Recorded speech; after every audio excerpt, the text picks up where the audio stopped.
Okay, here it is. I'm not going to waste your time. The ranking is right here. Subscribe to not have your time wasted in the future. Your curiosity is satisfied, but there's something still there, right? Lingering deep inside you. You kind of want to fight me, don't you? That's normal. Everyone goes through that. But before you book a plane ticket to defend the Javelin Thrower's honor, hear me out first. These are my criteria.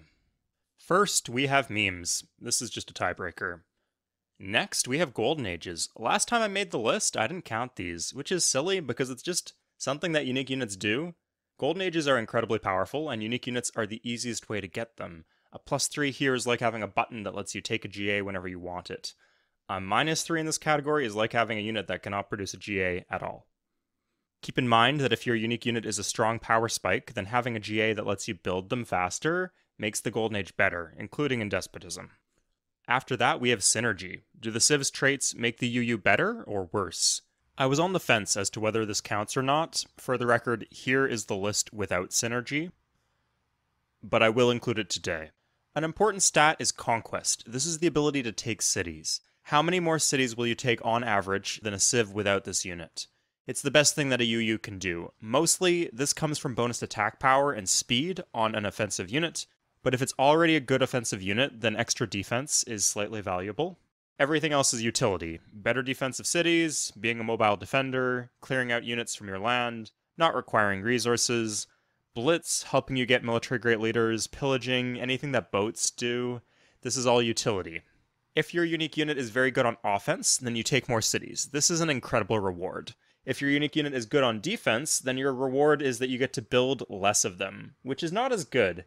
In Civ 3, if you really want to defend something, then you can do that pretty simply and effectively. Defending it extra hard does nothing. This is not Magic the Gathering. You can't assign combat damage with your defense stat. So yeah, defense is okay. It's not that good, but altogether, utility can be quite powerful. Two things that I place very little weight on are the ability to pillage and bonuses to naval combat, because these abilities are not useful on 90% of map situations that you will encounter. And keep in mind, my scores heavily favor an earlier impact, because often the game is basically over before you advance to whatever the next era is going to be. So let's start from the top. Number 1 is Gallic Swordsman. Obviously they kick ass at taking cities, but if you build a bunch of these for conquering, they're basically Impi on defense, so they give a ton of utility. They're very efficient, flexible units that do a bunch of things, and they keep your unit support costs down. And there's no better use of a Golden Age than building more of these things. An A+ unit, better than the Mounted Warrior only because of the memes. Mounted Warriors are better at Conquest because they're cheaper and have a better upgrade pathing, and as a mobile unit their utility is great. Top of the pack, no questions asked. Next is the War Elephant. +1 HP is like a 25% boost to attack and defense, so this is a beefy, mobile, resless stat stick. I can't think of anything that this wouldn't be good at. Defending cities, pillaging the countryside, amphibious assaults. It doesn't have synergy with India's traits, but it makes them playable, which they otherwise would not be. Ansars at number 4. I love these guys. Great synergy with Arabia's traits. They are cheap and make for such an explosive mid-game. Riders. I showed them off in a daily stream a while back. Having a bunch of 3 defense, 3 movement units is so powerful. It makes positioning your units to prepare for an attack so much easier. Immortals. Everyone loves them. Persia's trait pair is overrated, but Immortals are not. Swordsmen are one of the most powerful units in the game, so any strict improvement to them is incredible. And Persia starting with bronze working and having faster roads towards the iron is icing on the cake. War Chariots. If you want to cheese deity difficulty, try this unit. It is insane. The Golden Age does drag them down a bit. It's not the worst timing, but they're so cheap that you often don't need the production boost, and if you build too many, you run into issues with unit support. Samurai, the Knight is a great unit. Any strict improvement to the Knight is fantastic in my books. They're not that much better at conquering the Knights, but if you're building a bunch of Knights anyway, then having them double as disgustingly strong mobile defenders is a great perk. I didn't give them any synergy for militaristic here, because at this point, you probably should have barracks in all your core cities. Berserk. Overrated by a lot of new players, they are expensive and clumsy to use in a lot of positions.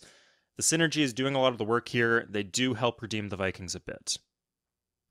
Legionnaires. Fast units don't really need extra defense in this era, which is why this is better than the 3-man chariot.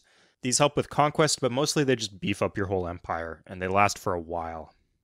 Jaguar Warriors, people dismiss them out of hand. They can conquer, but they're just not that much better than using any other Ancient Era unit, and they lead to a GA with a rancid timing.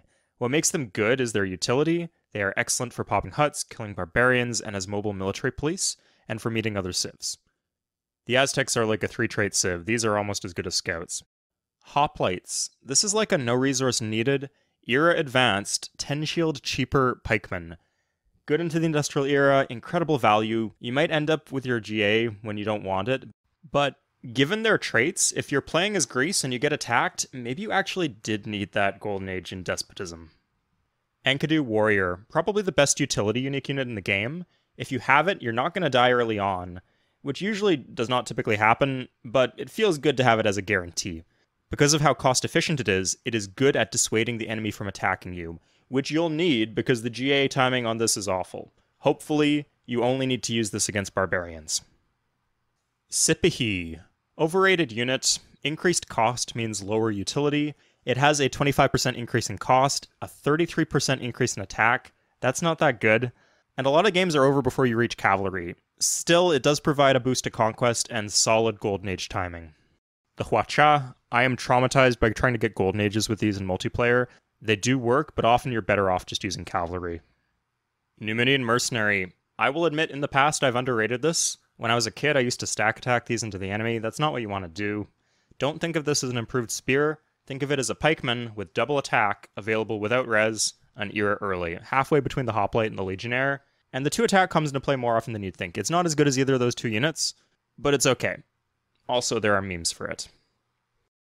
Dromon, this is good and practical in many ways. I just can't rate a C unit highly. It's useless on so many maps. Still, a good way to cheese Cid difficulty if you're playing Cid.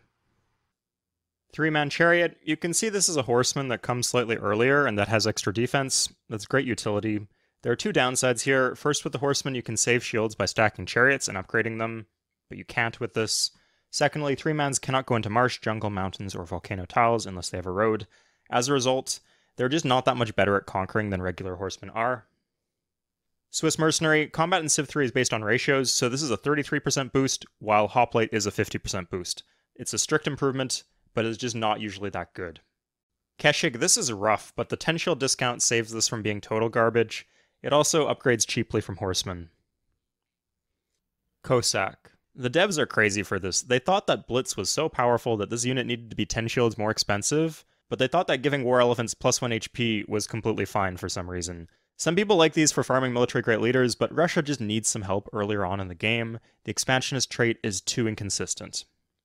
The Bowman, this is a fantastic unit. It gets held back by the Golden Age and just the awful synergy with Babylon's traits. It really needs to be on a militaristic civ for Bowman rushes to be a proper thing.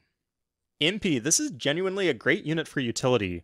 Mobile defenders are underrated. It prevents enemy retreat, and often gives the fortification bonus in situations where you wouldn't otherwise have it, which is like halfway to being a hoplite, like if you're escorting a stack of archers or something like that.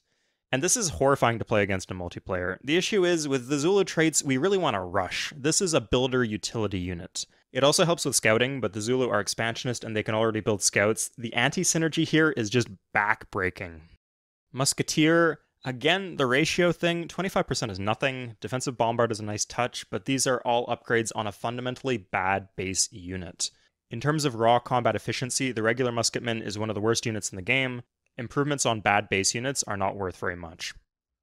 Conquistador, this unit is at least funny. If you put them in an army, the army can pillage 9 times in 1 turn, which crosses a threshold and kind of becomes useful. Otherwise, you just take your well-timed GA and use knights instead. Chasqui Scout, this is truly an atrocious unit. The more I look at it, the worse it gets. My favorite part right now is that it technically does not have the abilities of a scout. It has scout in its name, but a chariot or any other 2-move unique unit that they could have given the Incans instead would have had the same effect when popping huts. The expansionist trait is actually what makes the results better. So this is awful, and this is why I didn't want to include Golden Ages in my rankings, because it's in fact so awful that you would never want to fight with this thing. So it ends up kind of being a Golden Age button, which is pretty useful. 1 attack makes that kind of awkward, but with a couple catapults, you should have your GA whenever you want it. And the Incans have such strong traits that they don't really need anything beyond that. Panzer, compare this to the American unique unit. The Golden Age here comes slightly but crucially earlier, and Militaristic and Scientific are much easier traits to get wonders for if you want an earlier GA. This is a good unit, but my scoring criteria are really screwing it over. It makes getting a Golden Age more difficult, and it comes at a time where the game is usually already over.